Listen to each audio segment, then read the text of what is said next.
Oi pessoal, bem-vindos a mais um vídeo. Hoje eu quero conversar com vocês sobre Megalópolis, o filme dirigido pelo Francis Ford Coppola, e trazer um conteúdo especial também de uma entrevista que eu fiz com ele, só que eu quero também expandir muitos tópicos com coisas que ele falou. Eu passei um dia em eventos com o Francis Ford Coppola, tenho uma entrevista de cerca de 10 minutos de duração e vou falar para vocês um dia que se tornou uma verdadeira aula de cinema nos mais variados níveis. Eu nunca escondi o quanto eu sou fã, do Francis Ford Coppola. Se você for ver nos cenários dos vídeos, claro, eu viajo muito, então vai trocando, mas tem Poderoso Chefão, deixo Apocalipse Now também, já deixei Rumblefish no cenário, já deixei One from the Heart no cenário. Eu fiz nesse mês de outubro um mês especial sobre Francis Ford Coppola e questões criativas na década de 80 para membros do canal. Se você tiver interesse, inclusive, eu vou deixar os links na descrição. E quando o Megalópolis estreou, eu fiz a crítica, na época do Festival de Cannes, eu participei de um evento com Adam Driver. E aí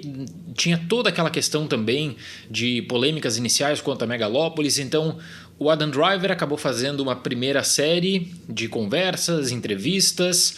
Eu até tinha marcado posteriormente para setembro para participar do Press Day de Megalópolis nos Estados Unidos. Só que aí eu acabei tirando férias nesse período também e aparece a oportunidade muito bacana do Francis Ford Coppola no Brasil, graças ao O2 Play. O trabalho que o pessoal do O2 Play está fazendo em torno de Megalópolis é muito bonito. É algo que você realmente não vê, é algo que mostra como eles estão apaixonados pelo filme. Eu disse isso numa live e deu para ver agora com o Coppola no Brasil como que isso movimenta, não só os cinéfilos, movimenta o mercado, porque é um diretor trazendo essa sua obra de amor. Então foi bacana, num dos eventos com o Coppola, ele abrir para perguntas e as pessoas acabarem perguntando para ele, e é uma verdadeira aula, gente. Tem questões assim, às vezes pequenas, que ele expande e ele coloca muito também em perspectiva. Uma das coisas que ele falou nesse evento, que depois ele expandiu numa conversa, é de que as pessoas falam: você está 40 anos trabalhando em Megalópolis. E ele diz assim: não, eu não estou necessariamente há 40 anos trabalhando em Megalópolis, eu estou juntando material há 40 anos. Então tem questões quanto à Roma antiga, tem questões quanto à forma como eu quero me posicionar também perante a construção da nova Roma e passar isso para os Estados Unidos, que vai sendo moldado. Existe toda uma discussão sobre poder e mídia, que eu até mencionei na minha crítica, que eu penso que está muito para os anos 90 e que não acaba sendo tão atualizada, porque Megalópolis tem recortes dos anos 90, recortes do começo dos anos 2000. Era um filme que deveria ter sido feito antes do atentado de 11 de setembro, por exemplo. Então isso tudo acaba levando também muitas discussões interessantes sobre a questão criativa, porque ele fica um tempo parado, que ele poderia fazer vários outros projetos, e ele trabalha continuando juntando conteúdo para Megalópolis.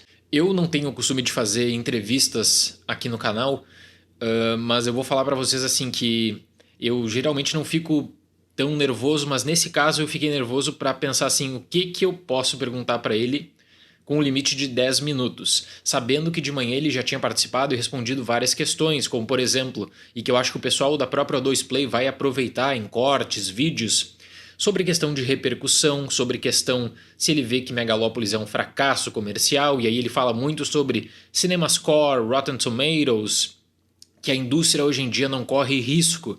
Eu diria que o primeiro evento aberto ao público, que ele fez no Teatro B32 em São Paulo, foi um evento voltado para essa questão do risco. Ele é uma pessoa que corre risco, sempre foi assim. No caso de One from the Heart, entre 81 e 82, ele briga com 3 estúdios. Ele cria uma Las Vegas, ele cria um set para moldar Las Vegas. A Las Vegas dele não conseguiu uma boa repercussão na época e ele vem sendo revisitado. E eu vejo muitas pessoas falando: Megalópolis será um filme que vai ganhar repercussão. Então eu estava muito interessado em perguntar sobre história, sobre versão estendida, sobre a questão da participação do ator e um conceito que é o conceito do cinema ao vivo, porque o próximo projeto do Francis Ford Coppola é Distant Vision, sobre cinema ao vivo. Ele fez em Oklahoma um experimento cerca de 10 anos atrás, eu queria ouvir ele falar sobre isso. Eu fiquei muito contente. O Francis ele pede para ser chamado de Francis, O Francis é um realizador icônico e dá pra ver que ele não faz o chamado press day porque é a obrigação do estúdio, porque tem gente pressionando. Ele faz porque ele ama. Se ele pudesse ficar 5 horas sentado conversando com as pessoas, conversando com cinéfilos jovens, ele ficaria, porque é algo que ele é apaixonado e sem contar que é uma biblioteca, né? Ele é uma referência, uma enciclopédia humana. Ele sabe muito, ele leu muito, e não só sobre cinema, ele sabe sobre a discussão de história, como vocês vão ver. Ele tem em conta uma perspectiva artística muito, muito forte, um dos grandes realizadores da história do cinema, afinal de contas. Uma outra coisa que eu queria mencionar, para você ver a genialidade dele, teve um momento que o Francis Ford Coppola recebeu um convite para visitar a cidade de Curitiba novamente, né? Um convite que foi feito pelo Marden Machado, inclusive, também uma figura que trabalha com cinema, trazendo, claro, um convite oficial da prefeitura e tal. E o mais interessante é que aí ele cita a questão de Curitiba e o Francis Ford Coppola discute cerca de 10 minutos sobre a cidade de Curitiba, sobre quando ele foi visitar a cidade de Curitiba, a questão da urbanística da cidade, coleta de lixo, transporte público, e ele fala, de certo modo, também sou influenciado por Curitiba em Megalópolis. Ele conta a história do ex-governador e prefeito Jaime Lerner, também, que ele teve grande contato com essa questão toda dos anos 90 da cidade de Curitiba. Se isso não tivesse sido mencionado, acho que é uma relação que pouca gente faria, porque hoje eu vejo muitos pegando a principal referência para Megalópolis, que é o Robert Moses, né? Por conta de toda a questão em Nova York. Tem um livro do Robert Caro, que é fantástico, é um dos melhores livros que eu li na minha vida. Eu já coloquei em algum momento no cenário, eu não me lembro necessariamente qual era a crítica, mas quanto à questão urbana de Nova York. E foi uma grande experiência, gente. Uma grande experiência, eu espero que vocês curtam essa entrevista. Foi algo bem legal, assim. E depois eu postei no Insta, no dia, se você não me segue, Dale Nogari W, e aí o pessoal tava perguntando, Dale, agora falta o Clint, né? Eu tô aqui em Los Angeles agora, tô gravando esse vídeo cobrindo o Hollywood Brazilian Film Festival e vou assistir Jurado número 2 em breve. Eu tentei ao máximo falar com o Clint, entrei em contato com o pessoal da Malpasso, a resposta que eu tive é que o Clint não faz mais entrevistas, ele não faz mais circuito. Se o Clint for fazer algo, vai ser algo genérico ou algo voltado para um veículo só, com exclusividade para a promoção do filme. Ele não faz mais nada disso desde 2019, o que eu fico triste porque é o realizador que eu mais gosto, mas só de ter a chance de falar com um gênio, um dos meus diretores favoritos de todos os tempos, foi inesquecível assim. E eu quero, com isso, estender um agradecimento a vocês que acompanham o meu trabalho, porque é difícil pra caramba ter esse credenciamento individual nas entrevistas, então por conta do canal, eu sou uma das poucas pessoas que conseguiu esse credenciamento individual, e também ao pessoal da O2 Play pelo convite, pelo suporte todo. I know you research a lot about ancient Rome. What I found interesting about the film is the so-called Catiline conspiracy. Because there's this history of Catiline as this major antagonist in history, and Cicero wrote, well, Catiline murdered his first wife. Cicero wrote, oh, Catiline slept with the Vestal Virgin, and you changed that in Megalópolis. What made you reinterpret that? Well, you know, one thing about history is that it's always written by the victor. Yeah. So when Octavian Caesar was having the war with Mark Antony and Cleopatra, he won. And so he wrote the history that as if Cleopatra were some good-looking, sexy vamp. But the truth of the matter is that wasn't so. Cleopatra was a genius. She wasn't even good-looking. She was able to make people laugh in 14 languages. She was brilliant in her understanding of scientific matter, of political matters, but she was not given... there's new research on Cleopatra that undoes the cliches about her. There's, in fact, a new book written about her that really shows what a brilliant woman she was. By the same token, Lucius Sergius Catiline was defeated by, and so I began to think if he was defeated by Cicero and Cicero ultimately had him killed, which is what happened, what if he wasn't what Cicero said. What if he was a progressive visionary? So I became interested in that idea more, that that the historical Catiline was a visionary, and when I compared it to people in New York, there was someone by the name of Robert Moses, you may have heard of, Yeah.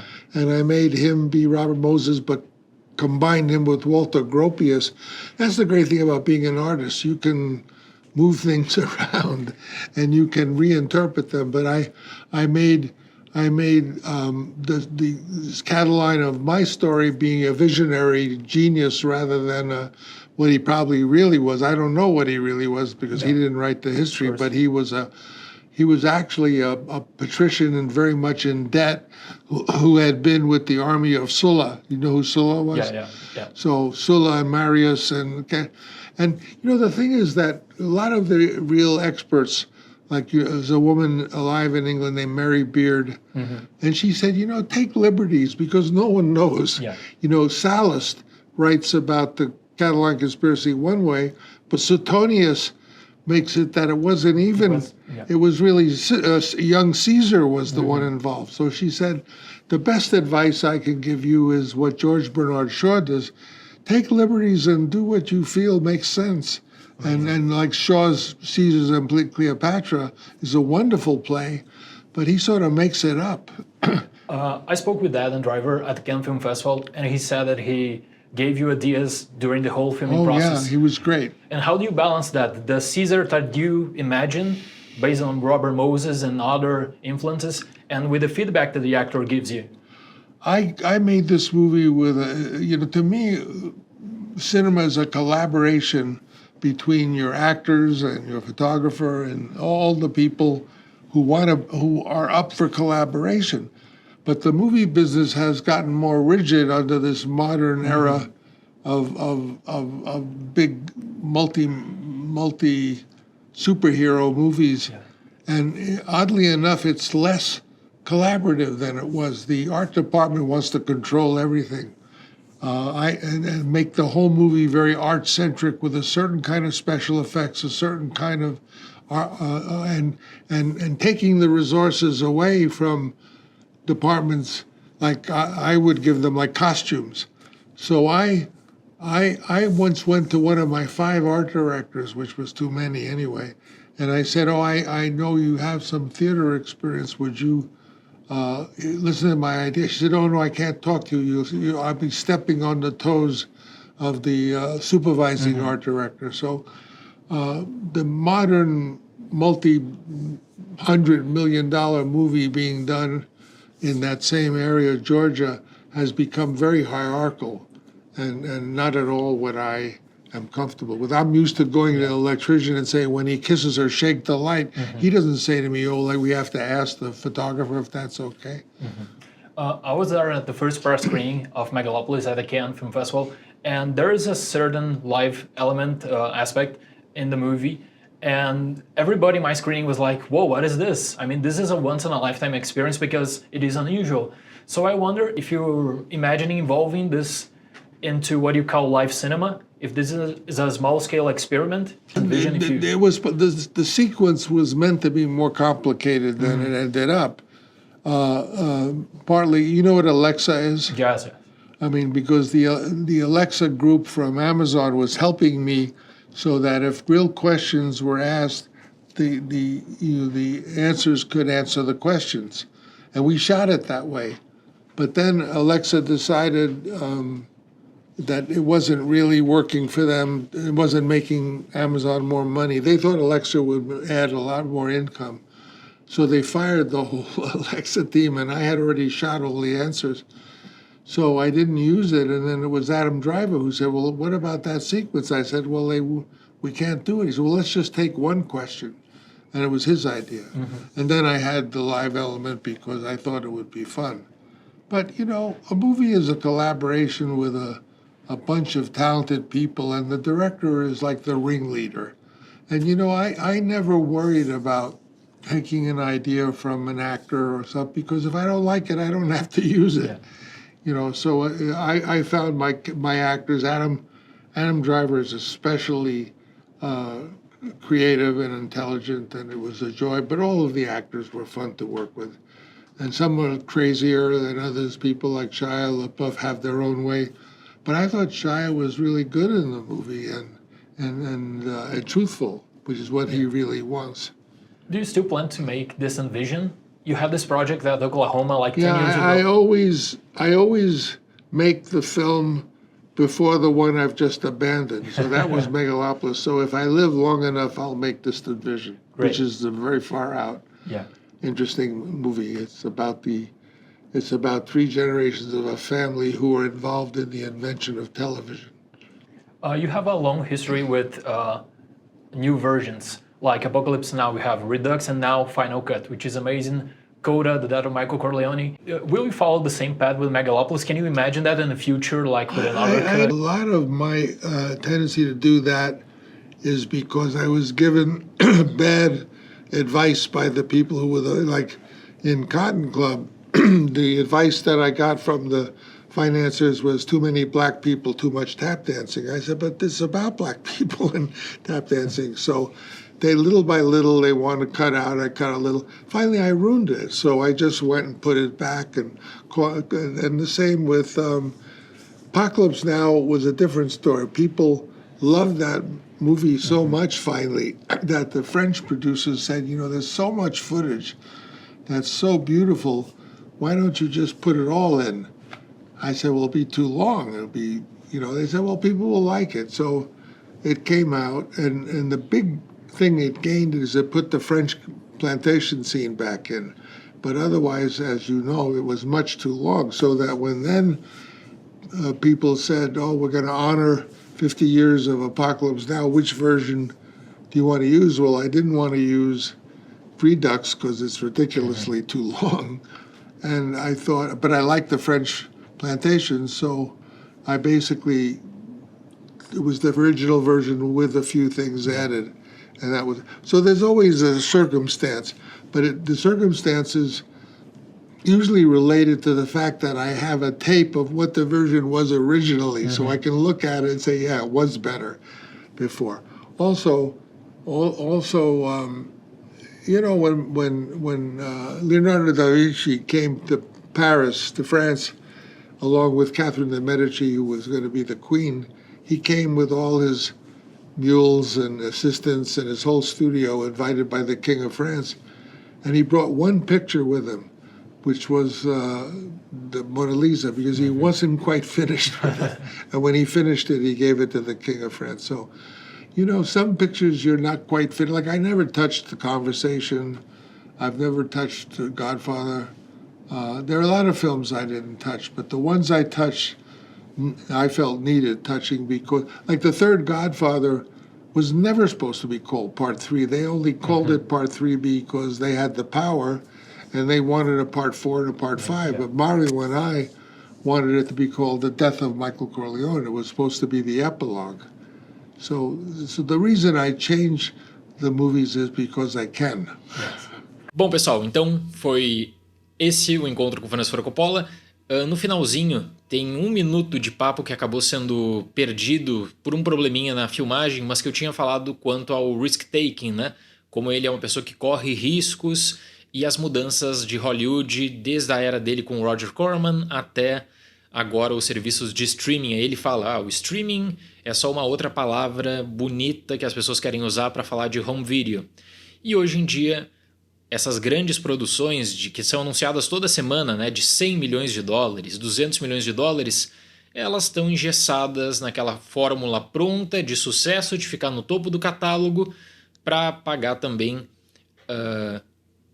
para, de certa forma, gerar algum tipo de repercussão que eles consideram que é uma repercussão positiva. Ou seja, eu até tinha mencionado para o Francis, existem 2 projetos de amor nesse ano, Megalópolis e Horizon, do Kevin Costner, em que são diretores abraçados em um momento por Hollywood, que agora Hollywood fala, não, é arriscado demais investir nesses 2. Então agradeço muito mais uma vez a vocês e obrigado aí pelo carinho, pelas mensagens também. Tá bom, pessoal? Nos encontramos no próximo vídeo. Tchau, tchau.